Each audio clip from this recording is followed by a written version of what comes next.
Good morning all of you and welcome again spin academy YouTube channel. आप सबका स्वागत है आपके अपने यूट्यूब चैनल पर।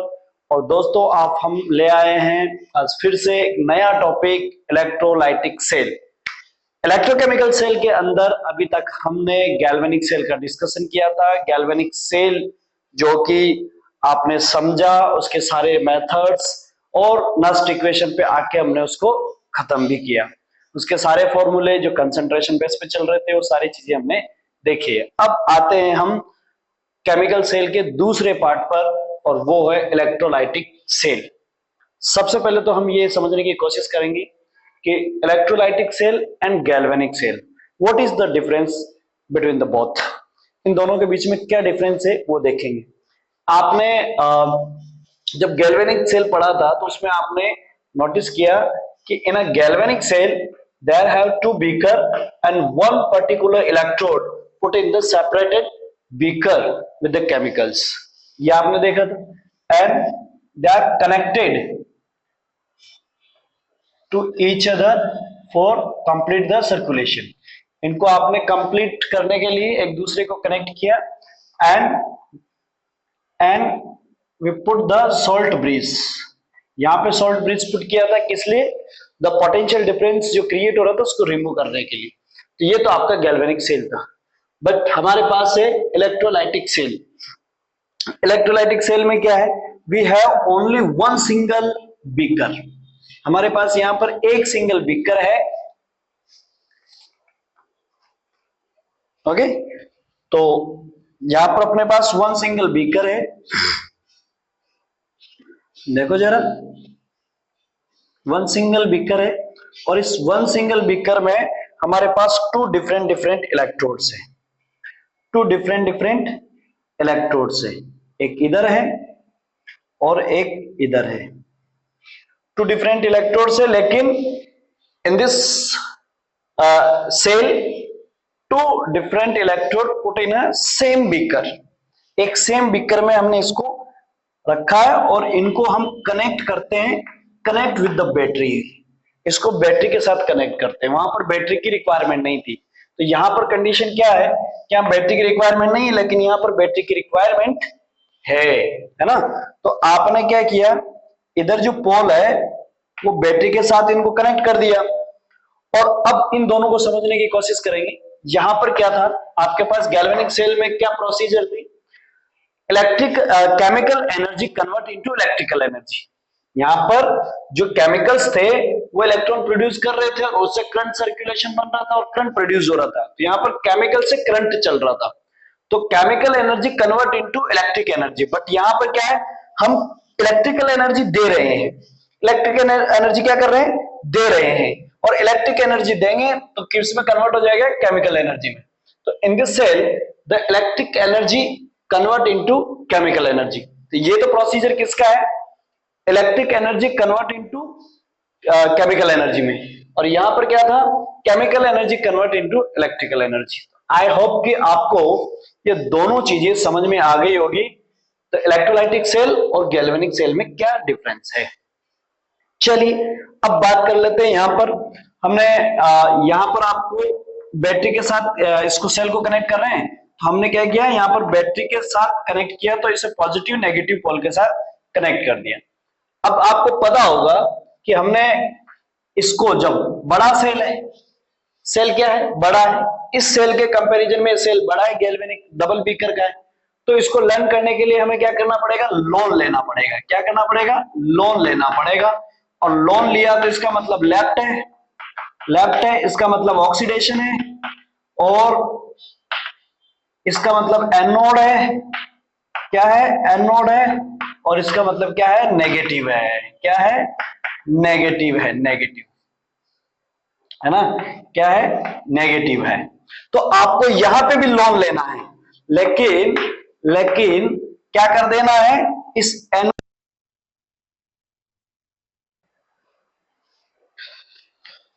कुछ टेक्निकल इश्यूज की वजह से थोड़ा सा मिस्टेक हो गया। चलिए वापस स्टार्ट करते हैं। अपना था लोन हमने लिया है, और उसके लिए जब लोन लिया है तो आपका एन वहीं पे है, और इसका क्या मतलब था?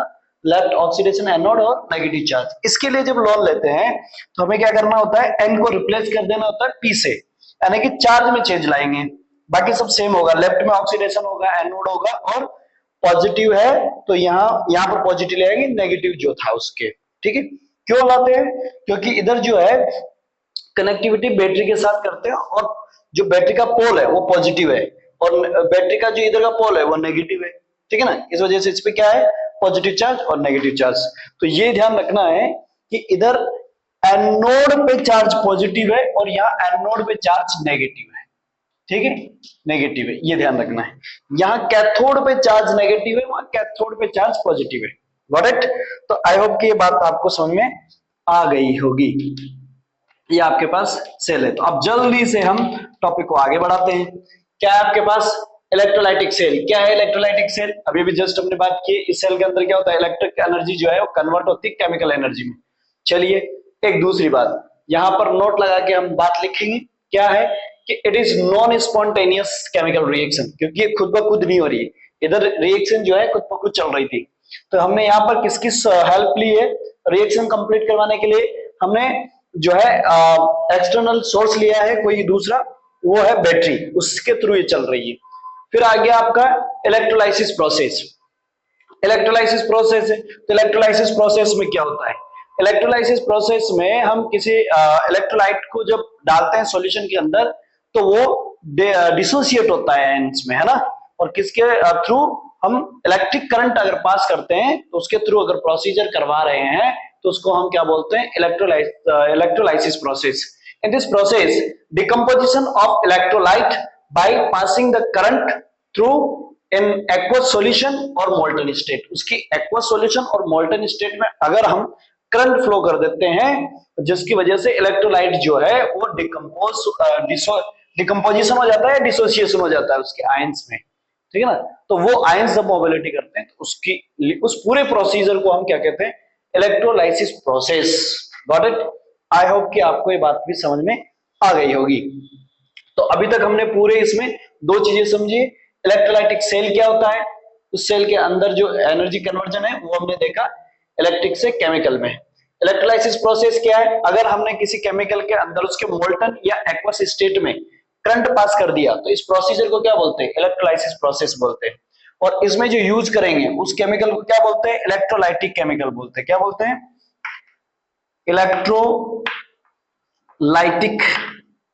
Electrolytic compound. ठीक है ना, वो है, और सॉल्यूशन हो जाएगा इलेक्ट्रोलाइटिक सॉल्यूशन। ठीक है जी। अब इसमें जो इनके फैक्टर्स है वो डिपेंड करेंगे कुछ, तो factors affecting product of the electrolysis process या इलेक्ट्रोलाइसिस का, उसका इलेक्ट्रोलाइसिस का जो प्रोडक्ट्स है उसके फैक्टर अफेक्टिंग क्या क्या हो सकते हैं उस पर बात करते हैं। तो नंबर फर्स्ट क्या है, नेचर ऑफ द इलेक्ट्रोलाइट। जो इलेक्ट्रोलाइट आपने लिया है, केमिकल लिया है, कंपाउंड लिया है इलेक्ट्रोलाइट सॉल्यूशन बनाने के लिए, उसके नेचर पर डिपेंड करेगा, है ना, वो किस तरह का है, बेटर आयनिक है, नहीं है, कोवलेंट है, किस तरह का है वो कंपाउंड, उस पर डिपेंड करेगा। ठीक है जी। तो आपके पास बेटर आयनिक कंपाउंड होना चाहिए, it should be better ionic compounds. Type of electrodes, ये जो इलेक्ट्रोड डाले हमने उनके टाइप्स पे भी डिपेंड करेगा। तो first one is electrolytic compound से इलेक्ट्रोलाइटिक सॉल्यूशन जो बनता है, तो पहले तो कंपाउंड के नेचर पर डिपेंड करेगा, दूसरा वो इलेक्ट्रोड के नेचर पर डिपेंड करेगा। तो इलेक्ट्रोड्स कितने टाइप्स के हमारे पास, टू टाइप्स के। क्या है, अटैकेबल इलेक्ट्रोड्स और नॉन अटैकेबल इलेक्ट्रोड्स। देखो अटैकेबल इलेक्ट्रोड्स है उसके अंदर क्या कंसीडर करते हैं कि अगर ये रिएक्शन में पार्ट कर रहे हैं, ये क्या कर रहे हैं, रिएक्शन में पार्ट कर रहे हैं। जैसे कि मान लीजिए कि आपने कॉपर ले लिया, सिल्वर ले लिया, है ना, कॉपर ले लिया, सिल्वर ले लिया, ये कैसे इलेक्ट्रोड्स है, अटैकेबल इलेक्ट्रोड्स है ना, क्या है, अटैकेबल इलेक्ट्रोड्स से पार्ट लेते हैं। लेकिन आपके पास है नॉन अटैकेबल इलेक्ट्रोड्स, जैसे कि प्लेटिनम, है ना, जैसे कि गोल्ड, ये इलेक्ट्रोड्स है लेस रिएक्टिव इलेक्ट्रोड्स जो होते हैं, मेटल जो होती है बिल्कुल, वो क्या है, नॉन अटैकेबल इलेक्ट्रोड्स में आती है। जैसे कि प्लेटिनम है, तो प्लेटिनम क्या नहीं करती है, प्लेटिनम जो है वो रिएक्शन में पार्ट नहीं करती है। तो नॉन अटैकेबल इलेक्ट्रोड से वो रिएक्शन में पार्ट नहीं करेंगे, जबकि अटैकेबल इलेक्ट्रोड से वो रिएक्शन में पार्ट करेंगे, है ना, उसमें पार्टिसिपेशन वो लेंगे। चलिए दूसरी आ जाती है बात, वो है आपके पास क्या, ऑक्सीडाइजिंग एंड रिड्यूसिंग एजेंट या स्पीसीज, है ना। तो ऑक्सीडाइजिंग या रिड्यूसिंग स्पीसीज है वो present in the electrolytic cell, उस पर डिपेंड करेगा। तो हमें पता है अच्छे से कि इलेक्ट्रोलाइट ऑक्सीडाइजिंग एजेंट है या रिड्यूसिंग एजेंट है, तो उनके नेचर पर अगर वो स्पीसीज यानी कि आपने जो आयंस लिए हैं उनकी बेटर ऑक्सीडाइजिंग या रिड्यूसिंग स्पीसीज है तो वो जल्दी रिड्यूस होगी। तो हमें इतना पता है कि रिड्यूसिंग वाला स्पीसीज जो है वो कहाँ है, कैथोड पे, और ये एनोड पर जो है रिड्यूस होगा, वो उस पे वो ऑक्सीडाइज होगा उस पे। तो आई होप कि आपको ये बातें भी समझ में आ गई होगी। चलिए अब आ जाते हैं इन सबके बेस पर जो सेल हम लेंगे वो कैसा होगा, मतलब हमने इलेक्ट्रोड कौन से लिए हैं, सॉल्यूशन कौन सा लिया है ना। तो इस सेल पे बेस्ड हमारे पास 4 टाइप की रिएक्शंस या 4 टाइप के इलेक्ट्रोलाइसिस प्रोसेस हैं, उनको हम इसमें स्टडी करेंगे।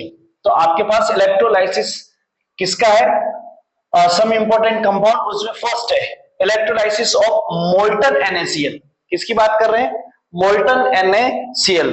और सेकंड जो हम लेने वाले हैं वो एक्वस में लेंगे। तो इलेक्ट्रोलाइसिस क्या है आपके पास, इलेक्ट्रोलाइसिस ऑफ एक्वस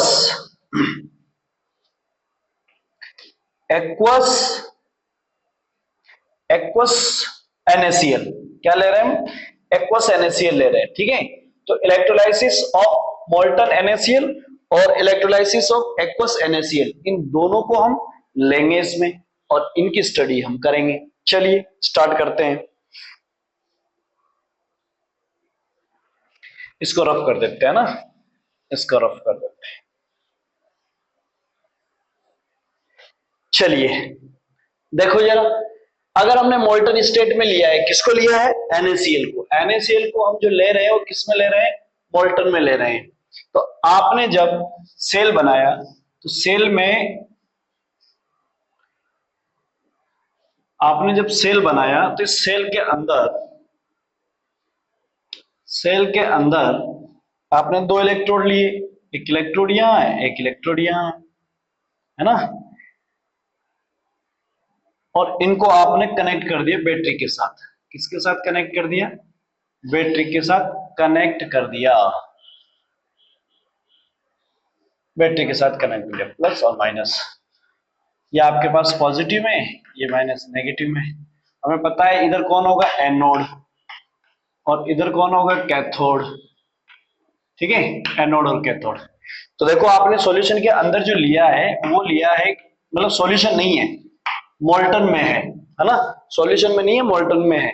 जैसे कि आपने क्या किया है, मोल्टन स्टेट, उसकी जो मेल्टिंग स्टेट है NaCl की वो ली है आपने, एक्वस एंड पानी के साथ अच्छे से डिसोल्व करके नहीं लिया है ना। आप मैं भी ये कह सकते हो, जैसे कि आपने देखा होगा एक बीकर होता है, उसमें आपने पानी मत डालो, एक मॉइस्चर लेके ये जब NaCl है वो मेल्ट होने लगता है, मेल्ट, पानी नहीं डालना है उसमें ज्यादा, थोड़ा बहुत वो रहेगा पानी और उसमें मेल्ट होता है वो, तो उस मोल्टन स्टेट की बात चल रही है, ठीक है ना।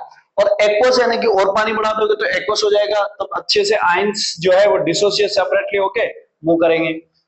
इस कंडीशन में क्या होता है, तो देखो यहाँ पर पानी की जो है बहुत कमी है, तो आपके पास क्या हो गया, NaCl जो है आपका, वो NaCl आयंस में डिसोसिएट होगा, क्योंकि वाटर यहाँ पार्ट नहीं करेगा, वाटर यहाँ पार्ट नहीं करेगा, इतना वाटर है नहीं यहाँ पर, मोल्टन स्टेट है। तो Na plus and Cl minus, ये 2 हो जाएंगे। अब आपके पास एक होगा 8 एनोड और एक होगा कैथोड। तो एनोड पे देखो क्या रिएक्शन हो रही है, एनोड पे क्या रिएक्शन है आपकी, तो एनोड पे जो है हमारे पास यहाँ पर एक तो Na प्लस है, एक Cl माइनस है। अब Na के प्लस तो ऑलरेडी इलेक्ट्रॉन की कमी है, तो गेन ऑफ इलेक्ट्रॉन करेगा, Cl के पास इलेक्ट्रॉन है तो रिमूव कर सकता है। और हमें पता है एनोड पे ऑक्सीडेशन रिएक्शन होती है, और ऑक्सीडेशन में क्या होता है, इलेक्ट्रॉन लॉस होता है, इलेक्ट्रॉन क्या होता है, लॉस होता है, नेगेटिव चार्ज है, तो ये क्या करेगा, Cl प्लस 1 इलेक्ट्रॉन रिमूव। अगर मैं यहाँ पर 2Cl ले लेता हूं तो Cl2 में और 2 इलेक्ट्रॉन रिमूव हो जाएंगे। अब हम बात करते हैं 8 एट कैथोड की, किसकी बात करते हैं, कैथोड की। तो एट कैथोड पे क्या होगा, एट कैथोड पे होगा आपका Na+ लिया आपने, तो Na+, और Na+ क्या करेगा, इसको इलेक्ट्रॉन दे दो, गेन करेगा, गेन करेगा तो किसमें कन्वर्ट होगा, Na में, Na सॉलिड में कन्वर्ट होगा। अब आपने 2 इलेक्ट्रॉन लूज करवाए तो हम यहाँ 2 मॉलिक्यूल ले लेते हैं ताकि ये बैलेंस हो जाएगा, 2 इलेक्ट्रॉन ले लिया और ये 2 कंपाउंड में कन्वर्ट हो गया। आई होप कि आपको समझ में आ गया। अब नेट रिएक्शन देखोगे तो नेट रिएक्शन क्या हो जाएगी, इसके जो 2 इलेक्ट्रॉन है, इसके जो 2 इलेक्ट्रॉन है उसके 2 इलेक्ट्रॉन से रिमूव। ओवरऑल रिएक्शन क्या हो गई कि Na2Na plus 2Cl minus Na2 plus Cl2, ये हो गया। अब आपके पास कैथोड पे कौन डिपॉजिट हो रहा है, कैथोड, यानी कैथोड पे सोडियम डिपॉजिट हुआ है, सोडियम डिपॉजिट हुआ है सॉलिड फॉर्म में, और एनोड पर क्या हुआ है, Cl2 गैस लिबरेट हुई है, तो इस पे फोकस रखना है। एनोड पे कौन है, Cl2 गैस लिबरेट हुई है, और कैथोड पे सोडियम सॉलिड फॉर्म में डिपॉजिट हो रहा है। देखो ये प्रोसीजर किस काम आया, आपके यहां पर प्रोसीजर काम आ गया, आपने अमाउंट ऑफ सोडियम वो किसी इलेक्ट्रोड पर कलेक्ट किया है ना, तो सेपरेशन मेथड हो गया सोडियम का, किसका मेथड हो गया, सेपरेशन मेथड हो गया सोडियम का, और सोडियम का सेपरेशन मेथड हुआ तो हम इसी तरह से सोडियम को कलेक्ट करके लेब में इकट्ठा करके रखते हैं, क्योंकि हम बहुत अच्छे से जानते हैं सोडियम हाईली रिएक्टिव मेटल है, और हाईली रिएक्टिव मेटल है तो नेचर में वो प्योर फॉर्म में एग्जिस्ट नहीं करती है, क्योंकि वो रेडिली रिएक्ट करके किसी न किसी के साथ कंपाउंड फॉर्म में एग्जिस्ट करती है। अब कंपाउंड फॉर्म में एग्जिस्ट करती है तो हमें जब लैब में चाहिए होता है तो हम वापस उसको प्यूरिफाई करते हैं, और इस तरह से इलेक्ट्रोलाइसिस प्रोसेस से हम क्या करते हैं, हाईली रिएक्टिव मेटल्स को प्यूरिफाई करके निकाल के रखते हैं। आपने ये बात 10th क्लास के चैप्टर में भी पढ़ी होगी, 3rd चैप्टर में, है ना, मेटल नॉन मेटल। तो आई होप कि आपको ये बात भी समझ में आ गई होगी मेटलर्जी पार्ट के अंदर। अब आ जाइए एनोड कैथोड की बात, sorry electrolysis process of the aqueous solution की बात चल रही है। तो एक्वस सॉल्यूशन में क्या होगा, अब जो हम बना रहे हैं एक्वस सॉल्यूशन में, तो इसके अंदर क्या कर रहे हैं, सॉल्यूशन एक्वस कर दे रहे हैं, सॉल्यूशन क्या कर दे रहे हैं, एक्वस कर दे रहे हैं, ये प्लस है ये माइनस है, तो अब इसमें सॉल्यूशन हो गया आपके पास ज्यादा, NaCl का ही है प्लस वाटर है, तो वाटर ज्यादा है आपके पास इसमें। अब आपके पास एक्वस और मोल्टन में ये फर्क है कि यहाँ सॉल्यूशन है तो सॉल्यूशन है तो उसमें वाटर ज्यादा है, वाटर है तो वाटर पार्ट करेगा इसके अंदर, जबकि वहां वाटर पार्ट नहीं कर रहा था। तो अब आपके पास इसके अंदर कंडीशन क्या क्या है, आयंस कितने हो जाएंगे, NaCl से निकलने वाले आयन पहले डिसोसिएट होंगे Na+ एंड Cl-, और H2O के जो है वो भी डिसोसिएट हो जाएंगे, और किसमें, H+ और OH-। तो आपके पास यहां पर 4 आयंस फॉर्म हो गए, कितने, 4। अब इसमें से जो पॉजिटिव आयंस है, पॉजिटिव आयन से sodium and hydrogen, sodium ion and hydrogen ion किधर मूव करेंगे, एंड कैथोड की तरफ, किधर मूव करेंगे, कैथोड की तरफ, इधर ये कैथोड है, कैथोड है ना, कैथोड, और ये है एनोड, एनोड। तो the both ion, both cation just like sodium and hydronium, sodium and hydronium both are move towards the cathode electrode, and the chloride and hydroxide, chloride and hydroxide they are move towards the anode, anode की तरफ दोनों run करते हैं। इधर से जब run करते हैं तो आपके पास एक जाके बैठेगा, देखो कौन जाएगा, जब दोनों दौड़ के गए इसकी तरफ तो हाइड्रोजन जाके डिपॉजिट होता है, सोडियम नहीं। क्यों, क्योंकि हाइड्रोजन की एक तो जो साइज है वो छोटी है, एक तो हाइड्रोजन की जो साइज है वो क्या है, स्मॉल है, दूसरा कंडीशन क्या है कि हाइड्रोजन का रिडक्शन पोटेंशियल वैल्यू हाई है एज कंपेयर टू सोडियम। इस वजह से पहले दोनों की रेस में कौन जीतता है, हाइड्रोजन जीतेगा। तो आप तो एक काम कीजिए, सिंपल सा तरीका है भाई, देखो इधर से दो बुलाए, पहले तो यहां से NaCl से देखो, आपको तो वैसे पता लग जाएगा, NaCl से NaCl के NaCl माइनस थे, H प्लस OH माइनस थे, H वाटर के। अब जब इन दोनों में से बोला NaCl और Cl में से, Na से और Cl में से बोला कि दोनों में से कोई एक आ जाओ रेस लगाने के लिए, सोडियम जल्दी से आ गया, Cl रह गया, तो Cl पार्ट नहीं कर रहा है। और इधर से बोला तुम दोनों में से आ जाओ, तो हाइड्रोजन आ गया, हाइड्रोजन आ गया, तो हाइड्रोजन और सोडियम में जब रेस हुई तो हाइड्रोजन जीत गया। अब जब सोडियम पहले ही पार्ट करने आ गया था और उसको मौका मिल गया और उसको कहा दौड़ो, तो दौड़ा तो आया नहीं, हाइड्रोजन जीत गया। अब सोडियम को जो मौका मिलना था मिल गया, वो फ्री है, अब वो दोबारा पार्ट नहीं करेगा, तो यहां से तो फाइनल हो गया सोडियम। इधर कौन है? हाइड्रोजन, तो हाइड्रोजन जो है वो पार्ट कर चुका है, तो ये दोनों में से तो ये हो गया। अब ये तो जाएगा नहीं, ये तो जाएगा नहीं, ये पार्ट कर ही चुका है, डिपॉजिट हो गया, बच गई बात इसकी और इन दोनों की। जब इन दोनों में से कोई एक जीत चुका है और इनमें से अभी तक एक भी नहीं जीता, तो ये जीत गया तो ये नहीं जाएगा और बाकी ये जीत जाएगा। फिर भाई दोनों में से एक एक को जिताना है, सीधी सी बात है, रेस होगी, दोनों में से एक एक को जिताना है। सोडियम और हाइड्रोजन दोनों को आने के लिए बोला, रेस लगी तो हाइड्रोजन जीत गया, सोडियम नहीं जीता, तो सोडियम अब नहीं जीता तो इसका मौका फिनिश, अब ये नहीं जाएगा, तो ये वैसे ही सॉल्यूशन में रहेगा। अब इन दोनों में से मौका है, तो इनकी कैटेगरी में से हाइड्रोजन तो जीत चुका है पहले से, तो इसको बोल दिया कि भाई अब तू नहीं, ये Cl जीतेगा, है ना, क्योंकि नाराज ना हो, दोनों को बराबर बराबर, तो सीधा सा पता लग गया ये। हालांकि उसका रीजन यही है कि इन दोनों की रेस में भी Cl इसलिए जीतता है क्योंकि वहां पर उसका जो है रिडक्शन पोटेंशियल वैल्यूज कम होती है और ऑक्सीडाइजिंग, क्योंकि एनोड पे जा रहा है तो ओपी ज्यादा होती है, इसलिए वो उस पर डिपोजिट होगा, ठीक है, डिपोजिट होगा। आगे बात समझ में, ऑक्सीडाइजन जो वैल्यूज है उसकी, ऑक्सीडाइजिंग पोटेंशियल वैल्यूज है वो हाई होती है इस वजह से।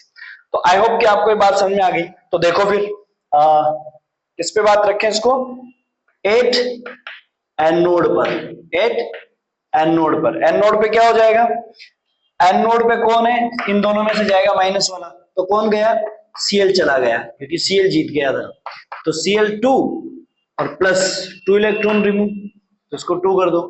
कैथोड पे क्या होगा, ये विजिबल है कि नहीं, एक बार देख लेते हैं ना,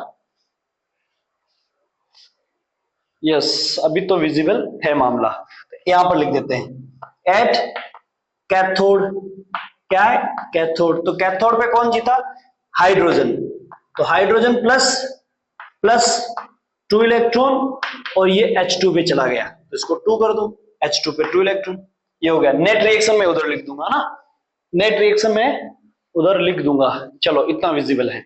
चलिए नेट रिएक्शन पे आ जाइए, नेट रिएक्शन पे आ जाइए, नेट रिएक्शन पे देखो, इसके 2 इलेक्ट्रॉन्स इससे चले गए, अपने पास आयंस क्या क्या थे नेट रिएक्शन पे, अपने पास थे कि इधर एक तो Na प्लस था और Cl माइनस था, ठीक है, तो वो Na तो इसमें है अभी भी वहां पर, और दूसरा क्या था, दूसरा था आपके पास, थोड़ा ऐसा लेते हैं, छोटा लिख देता हूं मैं ना, Na प्लस था तो ये तो जीता ही नहीं, Cl माइनस है, प्लस और क्या था, और तो आपके पास H प्लस था और OH माइनस था, है ना, तो बन क्या गया प्रोडक्ट साइड में, प्रोडक्ट साइड में क्या बना, मैं इधर नीचे लिखता हूं, प्रोडक्ट साइड में बना आपके पास कैथोड पे कौन बना, H2 और एनोड पर Cl2, तो Na और OH तो मिलके बना लिए NaOH, क्योंकि Cl और H2 मिलके Cl2 H2 निकाल लिए, तो ये वाला तो Cl2 में कन्वर्ट हो गया और ये वाला H2 में कन्वर्ट हो गया, तो सॉल्यूशन में कौन बच गया, Na और OH बच गया, तो ये किसका फॉर्मेशन हो गया, सोडियम हाइड्रोक्साइड, तो सोडियम हाइड्रोक्साइड फॉर्मेशन है, क्या है, सोडियम हाइड्रोक्साइड फॉर्मेशन है, तो इससे सोडियम हाइड्रोक्साइड बनती है। और आपको लर्न क्या क्या करना है, एनोड पे Cl2 बनती है, कैथोड पे H2 बनती है। अब देखो वैसे भी याद रखो, Cl पे माइनस चार्ज है, एनोड इलेक्ट्रॉन लूज करता है, तो Cl पे चार्ज माइनस है तो उसको लूज करेगा तभी Cl2 में कन्वर्ट होगा, तो एनोड पे Cl2। कैथोड पे, कैथोड में क्या होता है, रिडक्शन रिएक्शन, रिडक्शन रिएक्शन क्या होती है, गेन ऑफ इलेक्ट्रॉन, हाइड्रोजन के पास वैसे इलेक्ट्रॉन नहीं है H प्लस के पास, वो इलेक्ट्रॉन लेगा और H2 में कन्वर्ट होगा, तो ये वैसे, ठीक है, ये रिएक्शन है। तो मोल्टन स्टेट और एक्वस स्टेट दोनों ही बातें आपको समझ में आ गई होगी, है ना। ये इसको हटा देना आप, ये समझ में आ गया होगा। इनकी लड़ाई रेस सब करवा दी हमने। तो यहाँ पर Na+ था, यहाँ Cl- था, यहाँ H+ था और यहाँ OH- था, ठीक है ना। ये दो आयंस इससे मिले और उनमें लड़ाई एनोड और कैथोड पे हुई, ओवरऑल रिएक्शन ये रही और ये रिएक्शन फॉर्म हो गई। तो आई होप कि आपको ये बातें समझ में आई होगी। 2 सेल और है, उनको भी कंप्लीट करते हैं, इसे रफ करते हैं, है ना। स्क्रीनशॉट ले लो।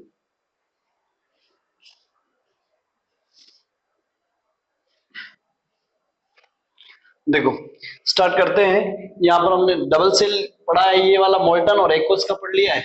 और थर्ड नंबर पे जो हम स्टार्ट करने जा रहे हैं वो क्या है,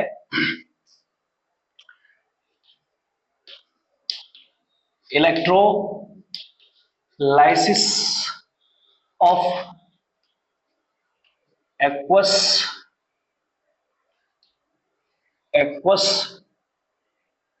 सॉल्यूशन ऑफ कॉपर सल्फेट। किसका है, कॉपर सल्फेट।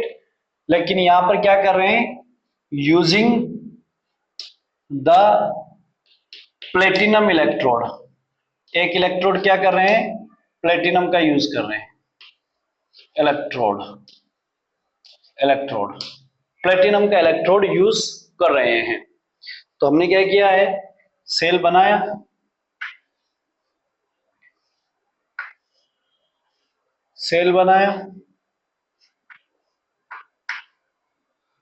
ये लो, प्लस माइनस फिल कर दिया।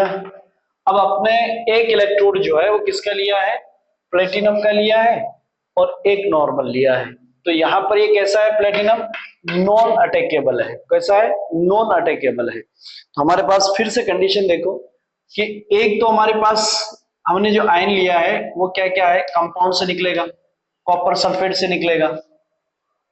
तो कॉपर सल्फेट से जो निकलेगा वो क्या होगा, कॉपर +2 प्लस SO4 होगा, ठीक है। एक आयन यहां से, दूसरा आयन हमारे पास वाटर मॉलिक्यूल से मिलेगा, क्या होगा, H+ प्लस OH-, ये आ गया। दो, यानी कि आपके पास फिर से 4 इलेक्ट्रो आयंस जो है वो बन चुके हैं। 4 आयंस बन गए आपके पास, है ना।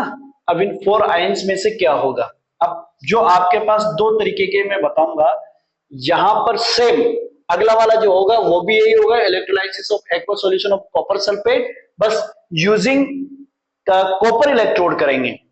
प्लेटिनम की जगह क्या कर देंगे, कॉपर इलेक्ट्रोड करेंगे आगे आने वाले पे। यहाँ पर यूजिंग ऑफ प्लेटिनम है, वहां कॉपर होगा, तो वहां दोनों ही एनोड और कैथोड पे कॉपर ही काम कर रहा होगा। तो यहाँ पर एक तो पक्का कॉपर काम करेगा, एक तो पक्का कौन होगा, कॉपर होगा। तो आपके पास कॉपर में पॉजिटिव है तो सीधा सा है, ये कहां होगा, एक कैथोड पे होगा। कहां होगा, कैथोड पे होगा, क्योंकि कैथोड क्या करता है, ज्ञान ऑफ इलेक्ट्रॉन रिडक्शन रिएक्शन है। तो आपके पास जब आपने कॉपर आयन लिया और सल्फेट लिया साथ में, तो ये क्या करेगा, 2 इलेक्ट्रॉन गेन करेगा और कॉपर कॉपर में कन्वर्ट हो जाएगा, सल्फेट आयन तो वैसे ही रह जाएगा, है ना। ये हो गया। और 8 एनोड, किस पे, एनोड। इस पे क्या होगा कि OH- जो है, OH- वो क्या करेगा, वो H2O प्लस O2 में कन्वर्ट होगा। तो इसने क्या करना है, एनोड पे इलेक्ट्रॉन लूज करेगा, क्या करेगा, इलेक्ट्रॉन लूज करेगा। तो आप यहां पर क्या करो, 4 ये ले लो, क्या होगा, 4 ले लिया, तो 4 से O2 बन गया और यहां पर क्या बन जाएगा, हाइड्रोजन रख लो, हाँ, यहां 4H आ जाएगा, क्या आ जाएगा, 4H। और ये वो, और यहां से आपके पास H और है ना। अगर आप, मैं सीधे सीधे ऐसा करते हैं, इसको बैलेंस करने के लिए वाटर को भी साथ में ले लेते हैं, पूरे को, है ना, पूरे को वाटर को साथ में ले लेते, ताकि आपको समझ में आ जाएगा। एक वाटर मॉलिक्यूल था तो वो क्या देता है, एक H+ एक OH- देता है। तो यहां पर ये H+ भी है, OH- भी है, ठीक है ना। तो आपने क्या किया, ये 2 ले लिया तो ये भी 2 हो गया, तो ये हो गया O2 में, और ये हो गया 4H प्लस, तो 2 इलेक्ट्रॉन रिमूव हो गए। अब आई थिंक आपको ये बात समझ में आ गई होगी। देखो 2 ऑक्सीजन ये रहे, O2 में चला गया, 2 लूज कर दी, तो यहां से जो H है 2 यहां से मिले और 2 इधर थे, टोटल हो गए 4H प्लस, टोटल हो गए 4H प्लस। नेट रिएक्शन लगाओ, नेट रिएक्शन क्या होगी, नेट रिएक्शन होगी आपके पास, इधर के 2 इलेक्ट्रॉन्स थे वो इधर के 2 से कट गए, लगाओ पूरा कंप्लीट, तो भैया इधर रिएक्शन बन गई आपके पास Cu plus 2 plus SO4 minus 2 plus 2H plus plus OH minus 2, और ये क्या कंपाउंड बना रही है, एक तो कॉपर बना दे रही है, एक O2 बना दे रही है, और एक H2SO4 मिलके आपके पास कंपाउंड बना दे रहे हैं, है ना।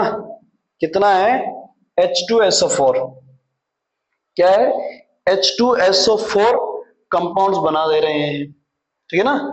ये है आपके पास, तो H2SO4 में कन्वर्ट हो जाएगा, सल्फ्यूरिक एसिड बनेगा, यहां पर क्या बनेगा, सल्फ्यूरिक एसिड बनेगा। तो आई होप कि आपको ये बात समझ में आ गई होगी। तो आपके पास यहाँ कंडीशंस क्या क्या है, कंडीशंस है कि कैथोड पे कॉपर डिपॉजिट होता है और एनोड पे ऑक्सीजन गैस डिपॉजिट होती है।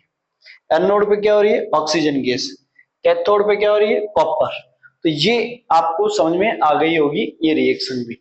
अब जो लास्ट सेल है उसमें, तो देखो जरा, अब आते हैं अपन लास्ट टॉपिक पर, और लास्ट वाला आपका क्या है, लास्ट वाला है 4th नंबर पे, electrolysis of aqueous solution of copper sulphate. और यहां पर क्या कर रहे हैं, बाय यूजिंग कॉपर इलेक्ट्रोड, क्या कर रहे हैं यहां पर, कॉपर इलेक्ट्रोड ही ले रहे हैं, ट्रोड ले रहे हैं, कॉपर इलेक्ट्रोड ले रहे हैं, ठीक है जी, कॉपर इलेक्ट्रोड लिया है अपन ने। तो यहां पर क्या है आपके पास, वही कॉपर सल्फेट है, कॉपर सल्फेट है, तो कॉपर सल्फेट क्या कर दे रहा है, आपके पास जो कॉपर सल्फेट है वो किस में डिसोसिएट हो जा रहा है, copper plus 2 plus SO4 minus 2 में, और वाटर जो है आपका वो किस में डिसोसिएट हो जा रहा है, H प्लस OH माइनस है।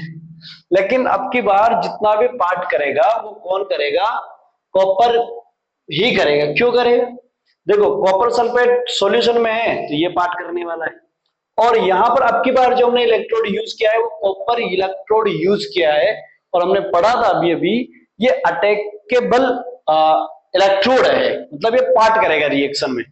तो एक तो कॉपर यहां से पार्ट करेगा, एक कॉपर यहां से पार्ट करेगा, जो इलेक्ट्रोड हमने लिया है उसमें से पार्ट करेगा, ठीक है ना।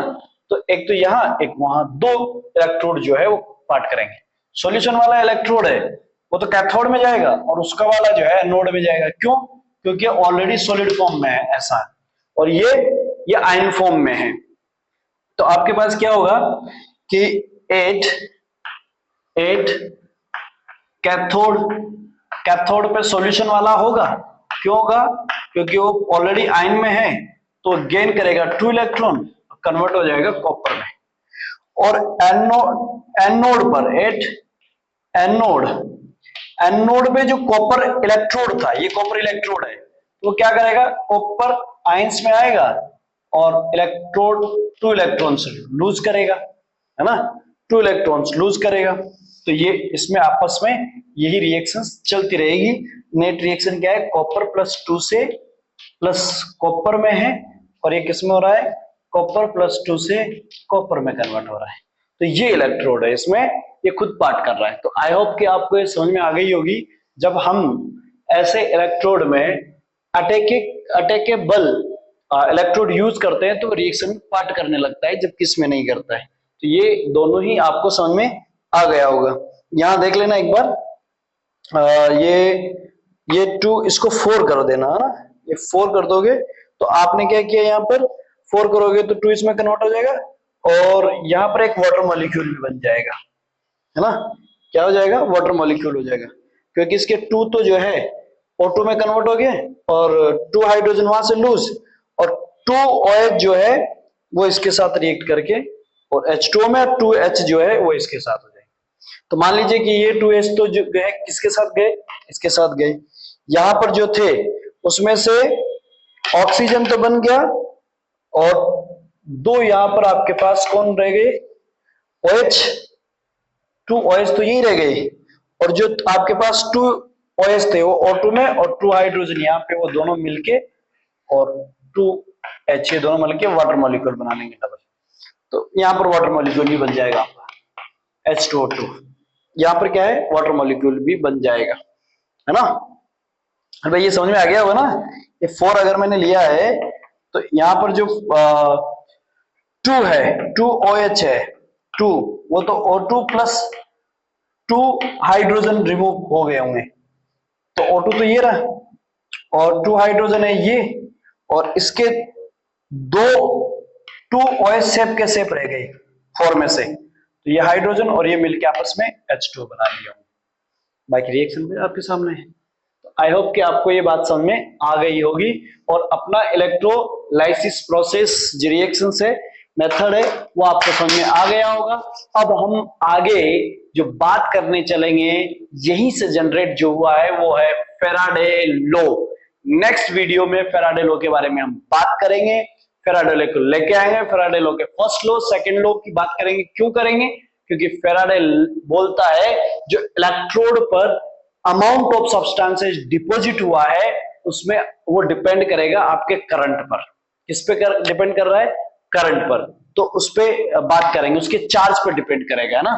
तो mass of the substances on electrode, deposited electrode, तो जिस इलेक्ट्रोड पर डिपॉजिट हो रहा है वो directly proportional to a charge के। फैराडे पे होगा, फैराडे का हम सेपरेट वीडियो बनाएंगे, उस पर बात करेंगे। यहां तक तो हमें समझ में आ गया है कि इलेक्ट्रोड पर जो अमाउंट डिपॉजिट हो रहा है उसको बाद में एज अ रिजल्ट फैराडे ने कैलकुलेट करके बताया हमें, तो उसके लिए हम अलग से वीडियो बनाएंगे और उसमें टोटली फैराडे के बारे में बात करेंगे। आई होप कि आपको ये वीडियो समझ में आया होगा, इलेक्ट्रोलाइसिस प्रोसेस कंप्लीट समझ में आ गया होगा, और जितने इसमें 4 सेल है, चारों सेल आपको समझ में आ गए होंगे। एक मोल्टन स्टेट पे आपका जो है NaCl था, एक एक्वस पे था NaCl, तो 2 NaCl के हो गए, 2 कॉपर सल्फेट के हो गए। कॉपर सल्फेट के में एक प्लेटिनम लेना है, एक कॉपर इलेक्ट्रोड लेना है, ठीक है। तो ये नॉन अटैकेबल है, ये अटैकेबल है, तो दोनों ही चीजें आपकी कॉपर वाली क्लियर हो गई होगी। और प्लीज अगर ये वीडियो आपको पसंद आ रहा है तो इसे लाइक कीजिए, शेयर कीजिए, सब्सक्राइब कीजिए, प्लीज लाइक, जस्ट लाइक कीजिए और बेल आइकन को हिट कीजिए ताकि आपको जल्दी से जल्दी जो भी वीडियोस आते हैं उसके नोटिफिकेशंस आएंगे और जल्दी मिलेंगे। और प्लीज शेयर कीजिए ताकि ज्यादा से ज्यादा लोगों तक ये इंफॉर्मेशन पहुंचे। थैंक यू, फिर मिलेंगे नए वीडियो में नए कंसेप्ट के साथ, तब तक के लिए बाय बाय।